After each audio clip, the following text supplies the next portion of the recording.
Story 1. I've always believed abandoned places keep secrets, like old bones buried under faded laughter. That night, I learned it was true. If you're listening to this, promise me one thing. Don't ever step inside a dead carnival, no matter how harmless it looks. It started as a dare. There were 4 of us: me, Ria, Samar, and Dev. We'd heard stories about the carnival on the edge of our town, one that shut down years ago after a child went missing. People said the ride still worked at night, even without power, that if you listened closely, you could hear music floating through the air. We didn't believe it. We thought it was an excuse parents made up to keep their kids away from the rusting rides. So one humid evening, armed with flashlights and foolhardy courage, we decided to go. The gates were broken, hanging by their hinges. A faded banner screamed, "Welcome to the Magic Fair," though all the colors had drained from it. Inside, the air smelled of rust and something sweet, like burnt sugar hiding rot. Our voices echoed too loud, as if we'd disturbed something that had been waiting, and then we heard it. The faint tune of a carousel. "Do you guys hear that?" whispered Ria. The music wasn't clear at first. It was warped, like a broken music box, yet unmistakably playful. It drew us deeper into the midway, past dead game stalls and rotting food stands. And there it was, the old horse carousel, its peeling paint gleaming strangely beneath the moonlight. None of us spoke. The ride was glowing faintly, as if it had its own light.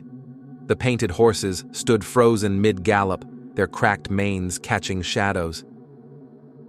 Dev, always the bravest, laughed nervously. "Come on, one ride, for the story." I wanted to say no. Every nerve in me screamed. But Ria grabbed my arm, pulling me forward, and before I knew it, we were climbing onto the carousel. The wooden horses were cold and rough under my hands. The music began the moment we sat down. It was soft at first, whimsical, almost enough to calm me. The ride creaked, and slowly, the carousel began to spin. For a second, it felt harmless, like we were kids again pretending the world wasn't waiting to swallow us whole. But then it didn't stop. The carousel kept going faster. "Okay, that's enough," Samar shouted, gripping the pole of his horse. But the ride didn't slow. Instead, the cheerful tune twisted, sour notes breaking through like a smile hiding teeth. I glanced at the horses. At first, I thought my eyes were playing tricks. But then I saw it. Their eyes were moving, not just painted gloss, rolling, watching us. Their wooden mouths curled, the painted smiles splitting wider into snarls. The hollow of their nostrils flared as if they were alive. "Jump!" Dev screamed. I didn't hesitate. I threw myself off the horse. For a moment, there was a rush of air, the ground racing toward me. Then I hit wood. I was back on the carousel.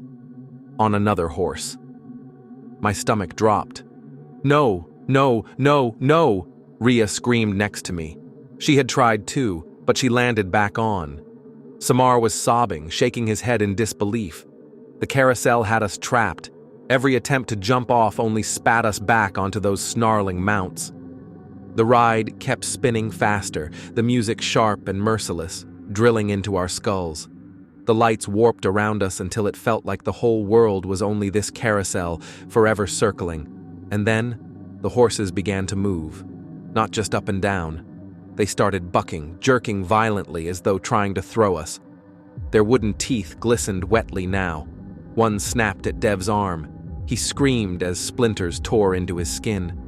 The laughter rose. The ride itself was laughing. I could feel it vibrating in my bones. "Make it stop," Ria pleaded, tears streaking her face. My hands were bleeding from gripping the cold metal poles, but I couldn't let go. If I did, I knew the horse beneath me would turn its head and bite. I could feel it breathing. The world blurred until there was nothing but speed and that awful tune. Time twisted. I couldn't tell if hours passed or seconds. My friends' screams melted into the carousel music until they became part of the song. And then, suddenly, it stopped, just like that. Dead still, no motion, no sound. I blinked, dizzy. My horse was frozen again, just painted wood. My friends were slumped, pale and shaking. Dev was clutching his wounded arm. We were alive, but the exit was gone. All around us was carousel. No carnival, no night sky. Only rows and rows of painted horses stretching into forever, all with their wide, hungry eyes watching us. That's where I am now.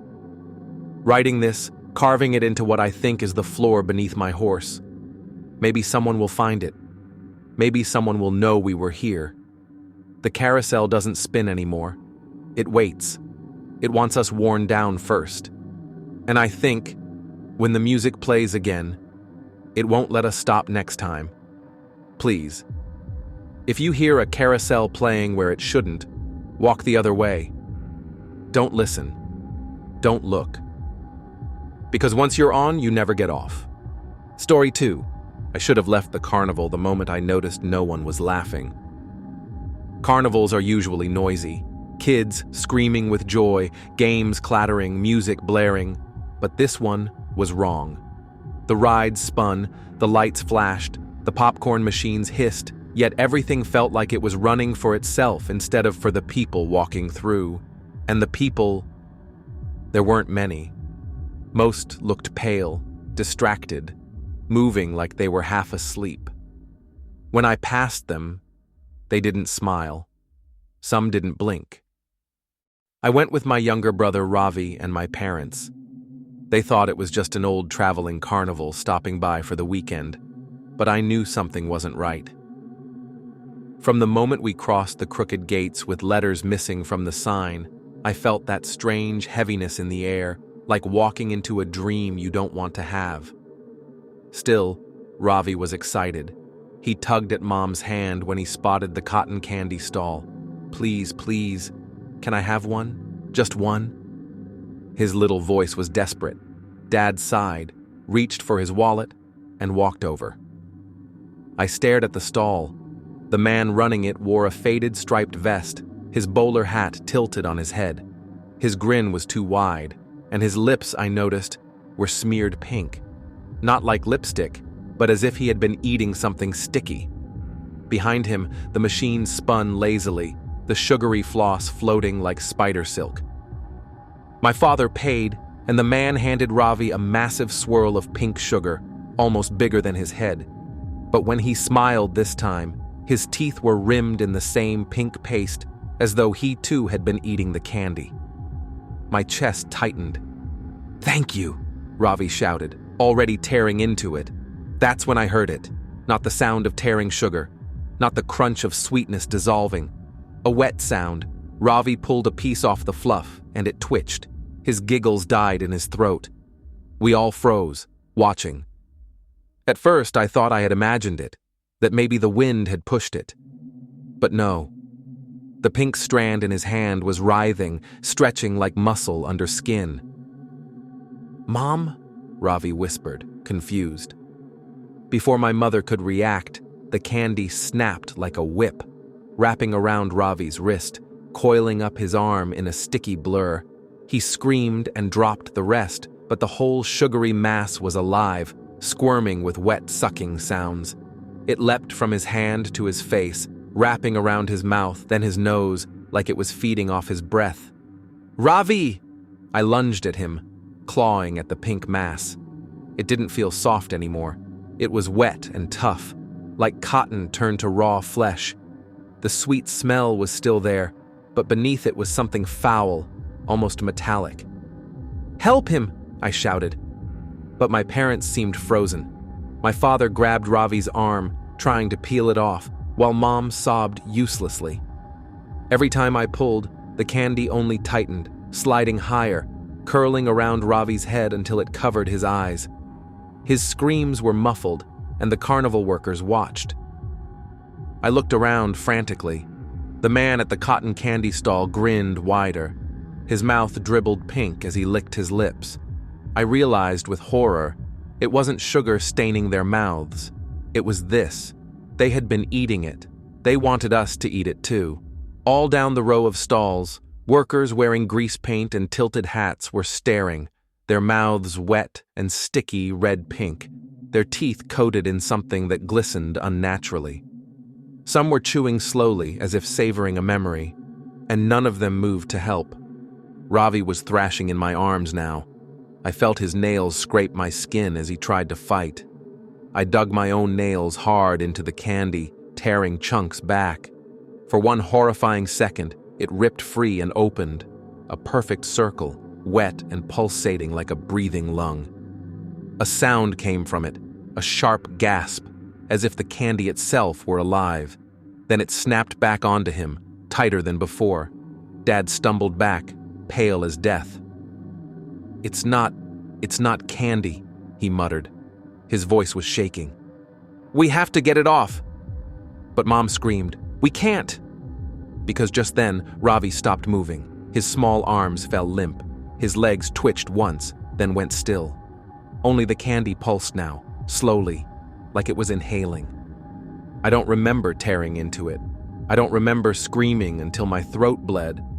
All I remember is the heat, the stickiness, the way my own hands came away dripping and raw with melted sugar and something slimy underneath.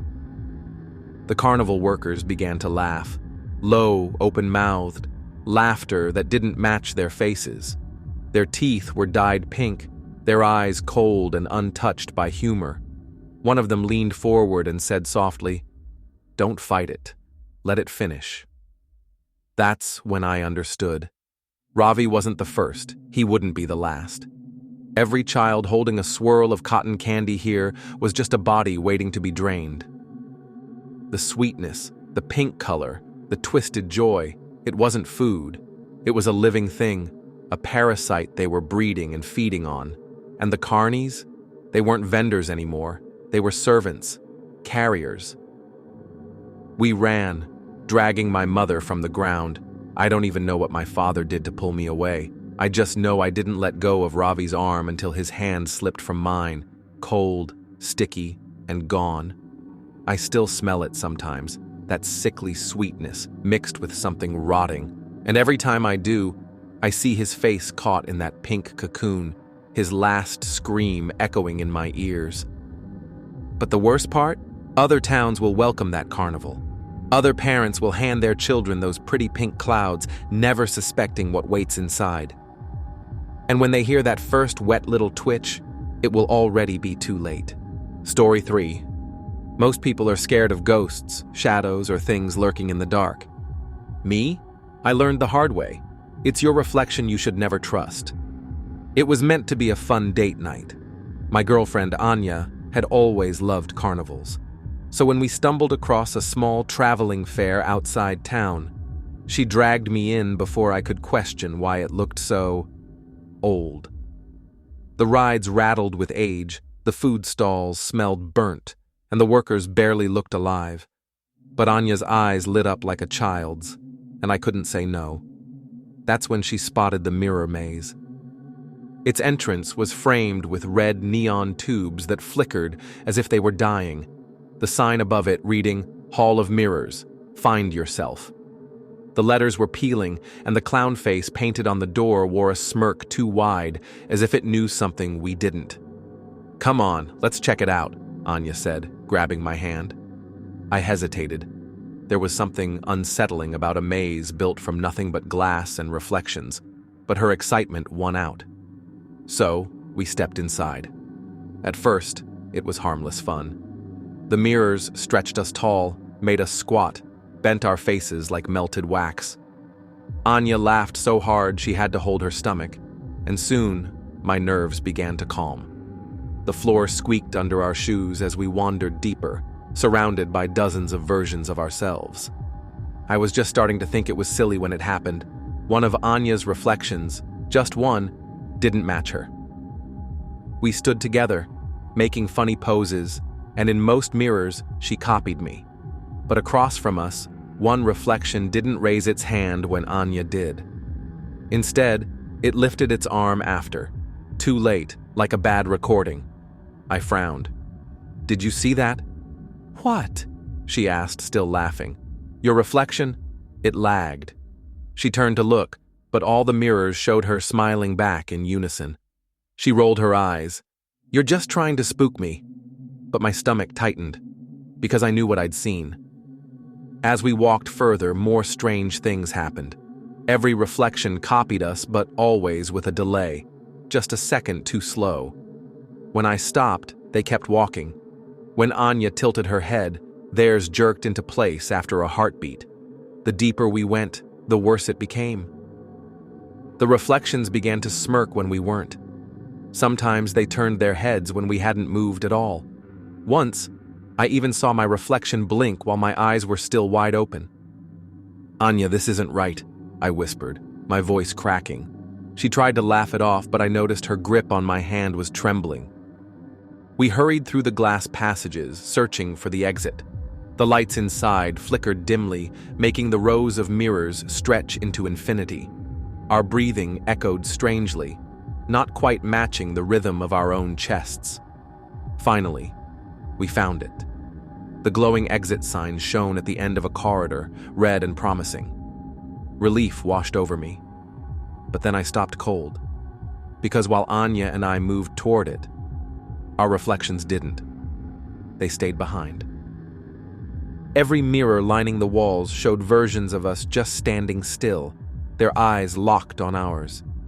Their smiles widened slowly, peeling across their faces in ways skin shouldn't move. Anya gasped, clutching my arm. "They're not coming!" The air turned heavy. My throat tightened. I glanced back once more, and what I saw made my blood freeze. One of the reflections, the one directly in front of me, winked. Not playfully, not friendly, just slowly, deliberately, like a warning. I turned and yanked Anya through the exit. We stumbled into the night air, gasping like we'd been underwater too long. The carnival lights spun violently in my vision, but we were out. We were free. Or so I thought. We walked home in silence, too shaken to talk. But as I turned the key in my apartment door, I caught something in the window's glass. Anya followed behind me, but in the glass, I swear to God, there were two Anyas. One held my hand. The other stood still inside the reflection, smiling her too wide smile, and when I blinked, she mouthed something. Soundless. "You're not leaving alone. I haven't touched a mirror since." At first, I covered them. Then I smashed them. But it didn't matter. Because sometimes, even in the blank screens of dead phones, even in the gloss of a puddle, I see it. The reflection that's just a little too slow. And the worst part? Each day, the delay gets shorter. One day soon, I don't think there will be a delay at all. Story 4. If you ever go to a carnival and the people running it seem too eager for you to ride one particular attraction, leave immediately. I didn't. And I still hear the wheel turning in my head, even now. The carnival arrived in our small town overnight. One day, the empty field by the river was just grass. The next, garish lights flashed and music drifted through the air. Nobody saw the workers set up. Nobody saw the trucks come in. It was just there. Naturally, the whole town rushed to see it. Kids wore glowing necklaces. Parents carried greasy bags of food. Rides spun and dipped, while we all tried to ignore the creak in their old metal frames. I went with my cousin, Samir. We laughed at the rickety roller coaster, played a few rigged games, and wandered the grounds. That's when we noticed the Ferris wheel. It towered above everything else. The lights blinked red and green, casting strange shadows across the field. Its cart swayed lazily in the evening air. A painted sign at the base read, "The Ride of Your Life." A man in a sequined vest barked from the line, "Step right up. Highest view in the county. The ride of your life." His grin didn't reach his eyes. Something about his teeth bothered me. They were too pink, like they'd been chewing candy that had stained their gums. Families got on anyway. Mothers, fathers, children. The wheel creaked, shuddered, and began to turn. At first, nothing seemed strange. Laughter floated down from above, the cart swinging gently as the wheel climbed higher under the starry sky. Samir elbowed me. "Looks harmless. Want to ride next?" I almost said yes, But then it happened. As the wheel reached its peak, one cart at the very top flickered along with the light strung on the ride, just one sharp blink. And when the light came back, the cart was empty. Gone. No screams, no crash, no trace. The family that had filled it seconds ago wasn't there anymore. I froze. Did I imagine it? The wheel kept turning, lower carts unloading, more people climbing in. The operator didn't react. Neither did the other workers. Samir frowned. Wait, wasn't there a family in that cart? Yes, I whispered. They disappeared. We stared, expecting someone to notice, for the crowd to panic. But nothing. The ride operator just waved for the next group. Another family climbed in, clueless. Samir tugged my sleeve. Let's get closer. We moved up in line, my chest tightening with every step. And then, again. Another cart flickered and went vacant. One moment, a teenage couple was laughing inside. The next, the cart was swinging empty. No bodies, no fall, just space. This time, I heard the gasps. Other people in line had seen it too. A woman behind us muttered, "Where?" before one of the carnival workers in a striped suit cut her off, booming over the uneasy whispers. "Step right up. Don't be shy, folks. The ride of your life awaits." He actually grinned wider as the cart hung there, swinging lifelessly. My knees felt weak. "Samir," I hissed. "Something's wrong. We need to leave." But he shook his head, his curiosity stronger than fear. What if it's some trick, like a magic show thing? Maybe they come out somewhere else. He didn't sound convinced, neither did I. We edged forward anyway, pushed by the impatient crowd. The line thinned fast. Most were too nervous, backing away, shaking their heads. But a few still climbed on, almost hypnotized by the workers' smiles. The wheel groaned again, turning slow, steady, inevitable. I couldn't take my eyes off the top. I knew what was coming. And then, 3 carts vanished at once. Not gradual this time, not flickers, just a mass of empty air. I saw the riders' faces freeze in horror for a split second before the bulbs popped and the carts swung bare. Children, parents, lovers, wiped away with no sound, like they'd never existed. The crowd screamed, scattering. Mothers clutched their kids and ran. Men shouted, demanding answers. But the workers only stood there, still smiling, still beckoning, their painted faces too calm. "Step right up," they repeated in unison. "Step right up for the ride of your life." Samir grabbed my arm. "We're leaving, now." I didn't argue. We shoved through the chaos, the smell of cotton candy and burnt oil chasing us. Behind us, the Ferris wheel kept turning, its lights pulsing. More carts emptied one by one. But here's the part that will never leave me. The people taken didn't come back. Not that night. Not the next day when the fair was gone. No one reported them missing. It was as though the town forgot them the moment they vanished. Only Samir and I remembered. And sometimes, when I close my eyes at night, I see that Ferris wheel again, its lights blinking against the dark.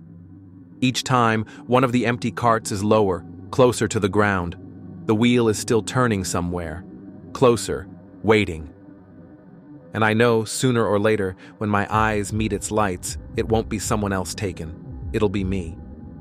Story 5. They say people go missing at carnivals because they run away. I know the truth now. Sometimes they don't choose to leave. Sometimes carnivals take them. I wasn't supposed to be there that night. The fairgrounds had been empty for years, but suddenly, out of nowhere, a carnival appeared at the edge of town. No ads, no announcements. Just lights flickering in the distance. Music drifting faintly across the fields like it had been playing forever. I was restless, drunk with loneliness, and curious enough to follow the sound. Walking through those broken gates was like stepping into another world. Rides glittered in carnival glow.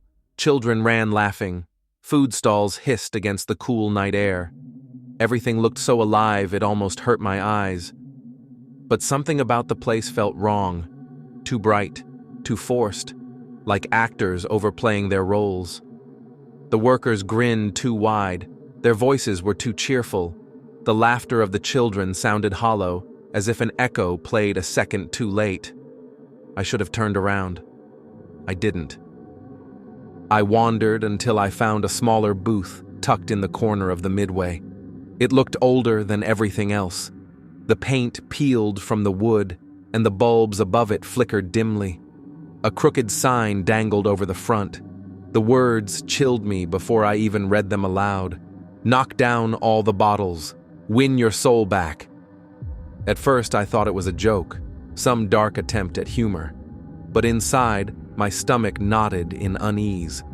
On the counter sat 3 stacked bottles and a pile of baseballs. Simple enough. Behind the booth, an old man leaned forward, his face hidden in shadow except for his mouth. His grin stretched too wide, teeth too straight and white. "Step right up," he rasped. "One throw and your fate's your own." I laughed nervously, trying to play along. "Sure, why not?" I picked up a ball. It was warm in my hand, slick with something like sweat. I shook it off, telling myself it was just grime. With a casual flick of my wrist, I threw. The ball hit square in the middle. All 3 bottles toppled with almost no resistance. It was too easy, too smooth, not rigged like carnival games should be. I smirked, turning to look for the man's reaction, only the booth was empty. And then the air shifted. Behind me, the hum of laughter faltered, twisting into silence. The music slowed until it dropped into a single warped note. My body stiffened as I turned, my throat drying. The carnival wasn't alive anymore.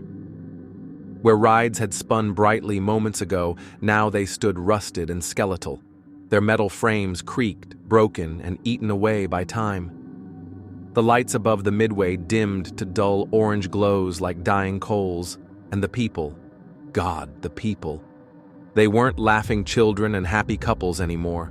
They dragged their feet slowly, eyes sunken deep, faces pale like wax. Some had twisted mouths stretched into grotesque smiles. Others stared vacant ahead, hollow-eyed, like puppets waiting for strings. None of them looked human anymore. My stomach dropped. I understood in one horrible second, winning wasn't winning. That throw hadn't earned me freedom. It had chained me here. I wasn't supposed to succeed. Nobody ever was. The game wasn't about bottles. It was about replacement. Someone had gotten out, and I had just taken their place. Hollow eyes turned toward me. Their empty stares burned like spotlights. A woman shuffled close, her mouth dripping with pink sugar like old blood. She leaned close enough that I could smell rot beneath carnival sweetness. "Welcome," she whispered. I stumbled back, my legs weak. The booth was gone. The man was gone. The whole midway seemed to bloat and shift, swallowing itself in shadow. I tried to run. My hands scraped against walls that weren't there. My chest heaved as I shoved through sagging stalls and broken rides, but it didn't matter. No matter how far I went, the Ferris wheel loomed ahead, rusted and still turning. I screamed at the workers, shouted for help. They only grinned as if playing some inside joke. Their faces gleamed with painted smiles, cracks visible along their cheeks as though the skin was wearing thin. And the people kept shuffling, always in circles, soulless. Worse, every time I caught a reflection in a cracked mirror or dulled surface, I looked less like myself. My skin pale, my eyes darker. That grin trying to carve its way across my lips. I was becoming them. I understood then. That's what the carnival was. A prison, a marketplace. One soul wins, one soul replaces it. And the games? They decide who is chosen next. I dropped to my knees, clawing at the dirt, trying to wake up, trying to go back. But the ground was too hard, the air too heavy. Somewhere in the midway, the barkers still shouted, step right up for the game of your life, knock down the bottles, win your soul back." And I realized now with cold certainty, Those smiling carnies weren't workers at all. They were the ones who had played before me. I am one of them now. So if you see a fading booth hidden at the end of a carnival midway, turn back. Don't throw the ball. Don't listen to the grin behind the counter, because when the bottles fall, it's not your soul you win. It's someone else's freedom. At the cost of your own. Story 6. People think carnivals close with laughter fading into the night, the lights shutting off, the workers cleaning up after a long day. But I know better. Some carnivals don't end with music. They end with silence, and silence is far worse. It was near closing time when it started. My family and I had stayed late at the traveling carnival. My parents wanted just one more ride for us kids, and my little sister Mira begged for cotton candy she barely touched. By the time we wandered toward the exit, the midway was almost empty. The rides stood still, their lights blinking lazily as if they were tired. That's when we heard it. Not laughter, not calliope music, not the crackle of food stalls closing. It was shuffling. We froze. Down the main path of the carnival, floats began to roll forward one by one, pulled by unseen wheels. Figures in costumes lined them. Clowns, dancers, animals, all frozen in stiff poses. Their masks gleamed white beneath the dying lights. But there was no sound except the drag of feet and the squeak of the floats. No drums, no cheering, no voices. It wasn't a parade, it was a procession. "Is this part of the show?" my mom whispered, clutching my dad's arm. He didn't answer. None of us had ever seen a parade without music. The silence pressed against my ears until I swore I could hear my own heartbeat. The floats moved slowly, too smoothly, like they weren't being pushed at all. The performers, if that's what they were, didn't wave, didn't dance. They didn't even breathe. They just looked, every mask face pointed straight ahead, until one turned. I saw it clearly because it was closest to us, a tall figure in a cracked porcelain mask of a smiling jester. As if sensing us, it twisted its head slowly, its neck bending too far until it was staring right at us through hollow black eye holes. I reached for Mira's hand, but she was already stepping forward, entranced. "Don't!" I hissed, but it was too late. The jester moved. Its body jerked unnaturally as it clambered down from the float. The silence shattered with the sharp slap of its feet hitting the ground. Before I could react, it lunged. Its hand, pale, gloved, wrong, snatched Mira by the arm. She screamed once. Then she was gone. The jester yanked her up with inhuman speed, pulling her through a slit in the float's side. For a blink, I saw her tiny face, eyes wild, mouth open in terror. Then the fabric fell back into place. Her cry was drowned in silence. "Mira!" my mother shrieked. She and Dad bolted forward, but the float didn't stop. None of them did. The parade just kept rolling, steady, unbroken, as if Mira's capture was part of the performance. I ran alongside it, pounding on the side of the float, screaming her name. Nothing. No give in the panels. No answer from her inside. Only that endless, suffocating silence. The figures atop the floats didn't react. Their heads turned in unison, masks angled down at me, smiles painted too wide. Their hollow gaze burned into mine. It felt like they were waiting. The floats rolled faster toward the far edge of the carnival grounds, past the dead rides and empty booths, past the exit gates, out to the dark fields beyond where no lights shone. And then they were gone. We ran into the darkness until our lungs burned, but there was nothing. No wheels, no floats, no music, no footprints, just emptiness. The parade had vanished, and so had Mira. Cops didn't believe us. They said she wandered off in the commotion. The carnival workers shrugged, feigning confusion, their faces blank with false pity. The next day, the carnival was gone. Nothing remained in the field but flattened grass and beer cans. But I know what I saw. At night, I dream of it. The cracked masks, the stiff, jerking figures, the silence that wrapped around my chest like hands. And every time, I see Mira among them, on the floats. Her face pale, her eyes dead, wearing one of those masks, and behind her mask, she's screaming. People don't believe me when I tell them what happened. They laugh, call it a story, dismiss it as grief.